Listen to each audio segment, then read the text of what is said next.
हमारी गैलेक्सी में सूर्य का चक्कर लगाती हुई यह पृथ्वी वीडियो और तस्वीरों में बहुत ही ज़्यादा सुंदर और बहुत ही अट्रैक्टिव लगती है। लेकिन कभी आपने यह सोचा है कि यह पृथ्वी बिना किसी सपोर्ट के कैसे एक जगह पर टिकी हुई है? पृथ्वी के दाएं बाएं ऊपर नीचे कुछ नहीं है जिसके ऊपर पृथ्वी टिकी रहे, और ना ही ये किसी डोर या धागे से बंधी हुई है। तो कैसे ये नीली धरती सूर्य का चक्कर लगाते हुए एक ही गति में घूमती रहती है?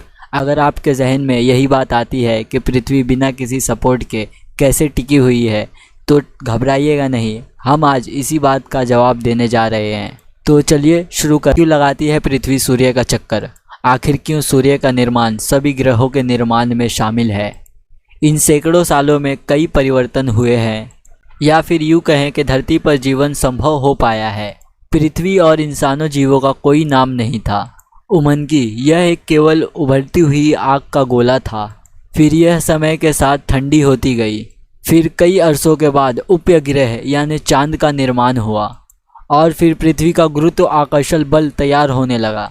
पृथ्वी का गुरुत्वाकर्षण बल सूर्य के गुरुत्वाकर्षण बल से कई ज़्यादा कम है। पृथ्वी कंटिन्यू सूर्य का चक्कर लगाती रहती है। केवल पृथ्वी ही नहीं, हमारे सौरमंडल के सभी ग्रह पृथ्वी का सूर्य का चक्कर लगाते रहते हैं। जितने भी प्लैनेट है सब सूर्य की परिक्रमा करते हैं। दोस्तों, सूर्य का गुरुत्वाकर्षण बल इतना स्ट्रांग है कि कोई भी ग्रह उसके गुरुत्वाकर्षण को तोड़कर उससे बाहर नहीं जाता। वह ग्रह सूर्य से जितनी दूरी पर है उतनी दूरी पर ही सूर्य की परिक्रमा करता रहता है।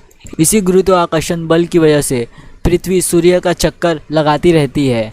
जब पृथ्वी सूर्य का एक चक्कर पूरा करती है तब पृथ्वी पर एक साल होता है।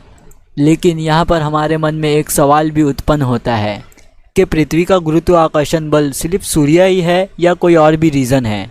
इतना ही नहीं, अगर सूर्य का गुरुत्वाकर्षण बल इतना ही स्ट्रांग है तो पृथ्वी को अपनी ओर खींच क्यों नहीं लेता? अगर देखा जाए तो जिस किसी वस्तु का गुरुत्वाकर्षण बल स्ट्रांग होता है तो वो अपने छोटे अस्त्रों को अपनी ओर खींचने लगता है। उदाहरण के लिए, हमारे अंतरिक्ष में कोई उल्कापिंड या क्षुद्र ग्रह हमारे धरती में इंटर करता है तो पृथ्वी का गुरुत्वाकर्षण बल उसको अपनी ओर खींचता है।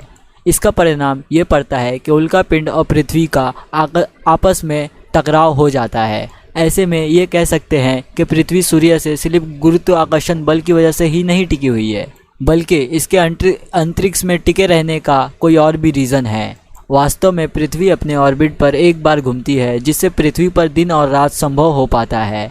24 घंटे में घूमने की इस परिक्रमा को रोटेशन ऑफ अर्थ कहते हैं। पृथ्वी अपनी दूरी पर घूमती हुई सूरज का एक चक्कर एक साल में पूरा करती है, तो उस परिक्रिया को रेगुलेशन ऑफ अर्थ कहा जाता है।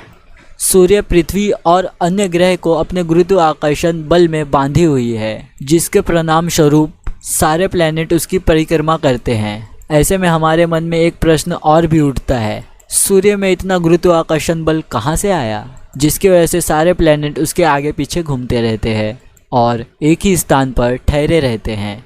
सूर्य का गुरुत्वाकर्षण तय करता है पृथ्वी का स्थान।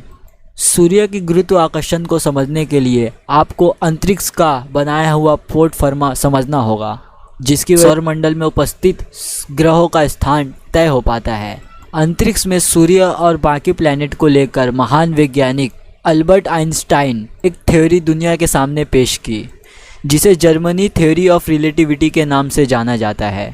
इस थ्योरी के मुताबिक अंतरिक्ष में जब कोई वस्तु अपना स्थान ग्रहण करती है तो वो बैठ करके एक रिलीज थ्रिलम का निर्माण करती है।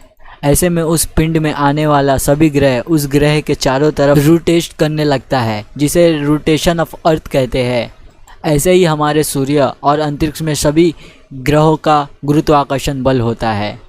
तो आपको तो इसका सवाल मिल गया होगा कि किस तरह से अपने जगह पर खड़ी रहती है और सूर्य में समा क्यों नहीं जाती। तो दोस्तों, अगर वीडियो पसंद आया हो तो लाइक ज़रूर करना। Thank you. मिलेंगे और किसी वीडियो में।